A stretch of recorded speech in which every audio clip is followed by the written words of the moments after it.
Дэлхийд ганцхан Монгол бичгээ дээдлэн эрхэмлэж явъя. Нартад ганцхан уйгурчин бичгээ насан турш түгээн дэлгэрүүлье. Эзэн богдын үеэс эврээсэн үсэнд бичиж ирсэн энэ бичиг бидний омогшол, энэ бичиг бүрэн тайлбар. Сайн байцгаана уу эрхэм мөндөд үзэгчид, хүүхэд багчуудаа. Энэ өдрийн амар амгалан айлтгая. За өнөөдөр бидний Монгол бичгийн тэл хичээл маань эхэлж байна. Өнөөдрийн хичээлийн сэдэв Монгол бичгийн их шиг үсэг байна. Бид өмнөх хичээлээр Монгол бичгийн үндсэн болон нэмэлт сурлагуудын талаар үзсэн байгаа. Та бүхний гэрийн даалгавраа сайн хийсэн байхаа гэдэгт багш нь найдаж байна. За ингээд өнөөдрийнхээ хичээл бүгдээрээ орцгоё. За их шиг үсгийн байрлал Монгол бичгтээ их шигийн байрлал чухал байдаг. За А гişгийн маань үгийн эхэн, дун, адагт ордог хэлбэрүүдийг өгсөн байгаа. А ус маань үгийн эхэнд бол тэтэм, шүд, үгийн дун, шүд, үгийн адагт сүүл, орхиц гэсэн ийм зургуудаас бүтдэг юм байна. За Э үсэг. За Э үсэг бол үгийн эхэнд зөвхөн тэтмээс бүтэх нь байна. Үгийн дун, шүд, үгийн адагт сүүл, эсвэл орхицоор бичигддэг юм байна.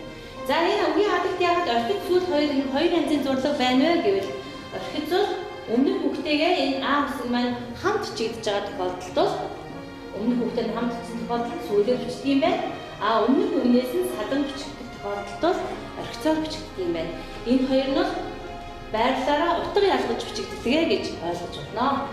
За дараагийн үсэг бол И үсэг. И үгийн эхэнд тэтэм, шилб, үгийн дун, шилб, үгийн адагт ном хэлбэрээр бичигддэг юм байна. За дараагийн үсэг бол А. Үгийн эхэнд тэтэм, гэдэс, үгийн дунд, гэдэс, үгийн адагт гэдэстэй ном гэсэн хэлбэрээр бичигддэг юм байна. Тэгэхээр А үсэг маань хараараа өгдөө А үсэг, О үсэг хоёрын бол Монгол бичгийн хэлбэр бол яг адилхан байдаг байна.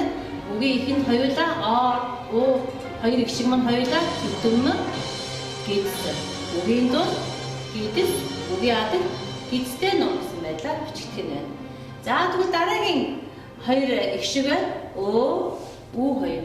Өө, Ү хоёр маань бас нэг ижилхэн бүтцтэй гэж харагдаж байна. Тэтэм, гэдэс, шилэг үгийн эхэнд орох юм бол ийм байдлаар бичигдэх нь байна. Үгийн дунд бол гэдэсээр бичигдээд үгийн гэдэстэй номоор бичигддэг байна. Өөрөөр хэлбэл энэ ажиглаараа өгдөөтэй А, О, Ү гэдэг энэ дөрвөн их шиг аваа маань үгийн дунд болоод үгийн адагт яг адилхан хэлбэрээр бичигддэг юм байна гэдэг тийм. Харин үгийн эхэнд орохдоо бол А, О хоёр нь тэтэм гэдэс хоёртой, О хоёр нь тэтэм гэдэс шилэг гэсэн гурван зурлаас бүтдэг болохыг та бүхэн сайн ажиглаарай. За бүгдээрээ их шиг сүдээ самбартаа бичиж үцэцгээе. За А үсэг. За үгийн эхэнд орно. Үгийн дунд, үгийн адагт. За А үсэг бичлээ. Тэтэм, шүд. За үгийн эхэнд тэтэм шүд, үгийн дунд нэг шүд, үгийн адагт сүүл, эсвэл орхиц гэсэн байдлаар бичигдэх юм байна. А гэж. За бүгдээ одоо энэ А гişгийн хооронд холбож бичиж үзье. Уралдаа. Шүдтаа, сүүл.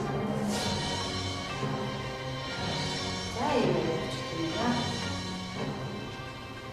За дараагийн үсэг С.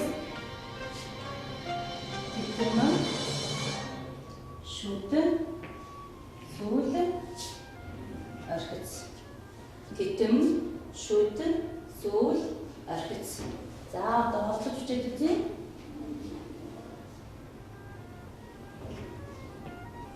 За юм бичигдэх нь. За дараагийн үсэг И үсэг.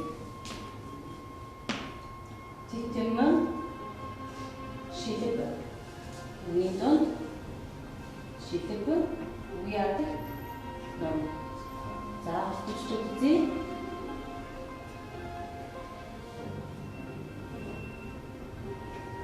За дараагийн зурлал А, О хоёр ижилхэн бүтцтэй учраас энэ хоёрыг хамтан нэг ижил үсгээр бичсэн учраас зургаа нэг бичиж тэтэм, гэдэс, үгийн дунд, гэдэс, үгийн адагт гэдэстэй ном гэж бичдэг нь.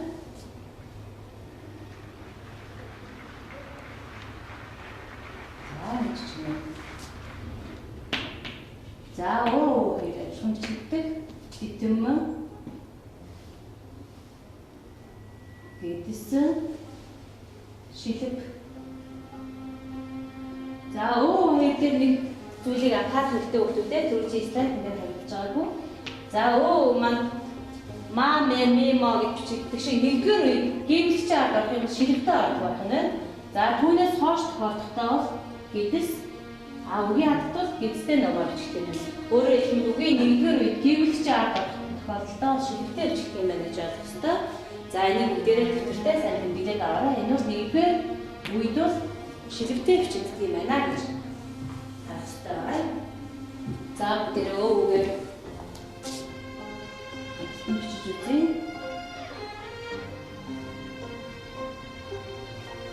За бүгдээ дахин нэг харъя. За үгийн дотроо титэм шүд.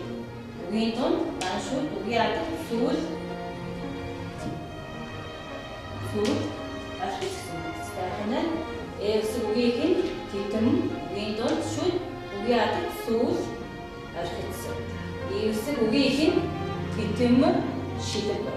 Үгийн донд шилэг үгийн ард ном. За эвс гэвчтэй титэм хүнлээ харьцан бичигдээ шилэг бол насаар харьцан бичигдэж байгаа гэдгийг хараарай. За эвс. За оосыг ялгаагүй титэм хүнлээ харьцан гэтэл насаар харьцан бичигдэж байгаа гэдгийг хараарай. За үгийн дотроо маань титэм гэц хоёртой үгийн донд бол гэцтэй үгийн ард гэцтэй нумаар бичигдэх юм байна. За үсэг бол уутайгаа үндсэндээ ойролцоо боловч титэм гэдэс шилэгтэй. За нэгдүгээр үед гимлэгчийн араас шууд авах юм бол гэдэс шилэг хоёртой түүнээс хойш тохиолдож байгаа дунд тогтноо гэдэс үгийн ард гэцтэй нумаар бичигддэг байна. За ингээд хүмүүстэй та бүхэн дэвтэртэй үндсэн далай гişгээ бичээд аваарай.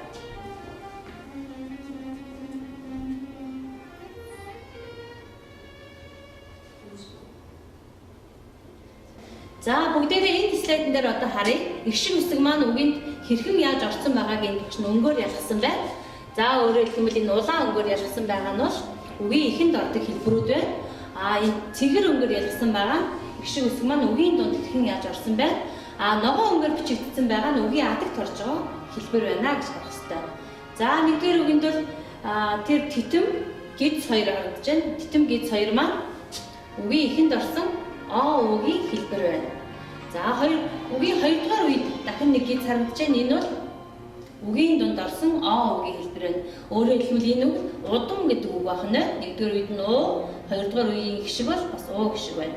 За дараагийн үг нь бол дахиад тэр улаанаар бичигдчихэд байгаа маань хоёрдугаар үед орсон байна. За дараагийнх нь бол дараагийн хоёрдугаар үед орсон нэгдүгээр үед орсон хоёр байна. Үгийн дунд орсон гэсэн үг. За мөн гэсэн байна. Өөрөөр хэлбэл энэ үг судар гэдэг үг байна. За энэ үгэн дээр титэм гэц хоёр үгийн ихэнд орсон байна. Үсэг. За үгийн дунд орсон үсэг, үгийн адагт орсон үсэг. Өөрөөр хэлбэл энэ үг бол угсаа гэдэг үг байна. Угсаага, угсуугаа гэж бичигдсэн байна. За дараагийн үг гар энэ шүд бол үсэг байх нь байна. Энэ шүд бол үсэг байх нь байна. Ингээд ийм маягаар үгийн дунд хэлбэрээ ордог байх нь байна. За энд үсэг байна. Энд бас үсэг байна. Өөрөөр хэлбэл энд хэгийн дараа үсэг орсон байна. За үсэг бол зарим нэг номтой үсгнүүдийн хувьд дунд нь ордог. Дараагийн хичээлүүд дээр үзэх болно. За энэ үгийн нэгдүгээр үед орсон үсгийн хэлбэр байна. За энэ үгийн дунд орсон үсгийн хэлбэр байна. За энэ үгийн нэгдүгээр үед ба толгойтой үсэг маань ард нь орсон тохиолдолд номын хүрээ дотроо үсэг маань орж бичигддэг. За энэ за дараагийн үсэг байна. Энэ үгийн адагт ордог үсэг байна. За иймэрхүү маягаар үсгнүүд маань үгэнд ингэж байрладаг байна. Энэ үгийн нэгдүгээр үед орсон үгийн хэлбэр байна. Үгийн дунд орсон байна. За энэ үгийн адагт орсон үгийн хэлбэр байна. За энэ бол ухаан гэдэг үгэн дээр ган туу маягаар бичигдсэн байна. За энэ хүн гэдэг үг бол мөн гэж бичигддэг. Тэгэхээр энэ хээ үсгний дотор энэ гэж орж бичигдсэн байдал харагдаж байна. Энэ хээ үсгийн дотор орж бичигдсэн байдал гэж бол үсгийн дотор ингэж багтаж бичигдсэн юм багтаал харагдаж байна. За энэ бас боллоо. Энд үсэг байна. Энд үсэг, энд үгийн адагт ордог байна. За энэ нөгөө үсгийн үгийн адагт орсон хэлбэр байна. Энэ гэдэг үг байна. За энэ үгийн адагт ордог байна. За энэ үгийн нэгдүгээр үед орсон одоо энэ үгийн бүтэц энэ харагдаж байна. Гэвлэгчийн өмнө одоо ингэж шилбэтэй бичигдээ гэж би та бүхэн түрүүнд танилцуулж байсан. За дараагийн дунд үгийн дунд орсон Ö, Ү, бас О, Ө байж болно. За энэ үгийн дунд ордог А, Е байна. За энэ бол үгийн дунд орсон Э шиг, энэ И шиг үгийн дунд орсон гэж санагдаж байна. За энэ үгэн дээр харъя. За энэ шүд бол А, Е-гийн шүд байх нь байна те энд. За эсвсгийн ард орсон байна цар, маг, чин гэж тэгсэн үг байна. За энэ хоёр бол хоёулаа А гişиг байна. Энэ бол И гişиг юм байна. За энэ бол А, Э-гийн бүтц байна. За яг нэг үгийн ихэнд орсон А үсэг, үгийн дунд орсон А, үгийн адагт орсон И. За энэ үгийн адагт орсон О, О, үгийн хэлбэр буюу гэдэг үг байна. За энэ үгийн дунд орсон Э, үгийн адагт орсон О, үгийн хэлбэр байна. За энэ ингэж сүүл маань нэг тохиолдолд ингэж өмнө үгтэй ингэж хамт бичсэн тохиолдолд энийг сүүлээр бичдэг байна. Сүүлээр бичдэг. За энэ үгийн дунд орсон О, үгийн хэлбэрүүд харагдаж байна. За энэ үгийн ихэнд орсон Э, эрт гэдэг үгэн дээр орсон байна. Э ганц тэтмээр орно. За энэ үгийн адагт орсон Э үсэг байна. За энэ мөн ялгаагүй Э үсгүүдийн байрлал болж байна. Үгийн дунд, үгийн адагт орсон байна. За үгийн нэгдүгээр үед орсон Ү үсэг байна. За энэ бол ингэж салгаж бичигдэж байгаа тохиолдолд бол ингэж АЭ гэж нээсэн салгаж бичигдэж байгаа тохиолдолд цацдраа бичдэг гэдэг нь хэлж байна. За энэ за үгийн нэгдүгээр үед орсон О үгийн хэлбэр байна. Үгийн дунд орсон хэлбэр байна. За энэ И Б үсгийн ард орохдоо энэ шилбэг маань ийм маягаар бичигддэг байна. Би энэ бас Ч-ийн ард орсон И шилбэр бичигдсэн байна. За ингээд энэ бол О үгийн хэлбэр нэгдүгээр үед орсон О үгийн хэлбэр байна. Үгийн дунд ордог хэлбэр нь үгийн адагт ордог хэлбэр байна. За энэ үгийн ихэнд орсон И, үгийн дунд орсон Э, үгийн адагт орсон И-гийн хэлбэрүүд байна.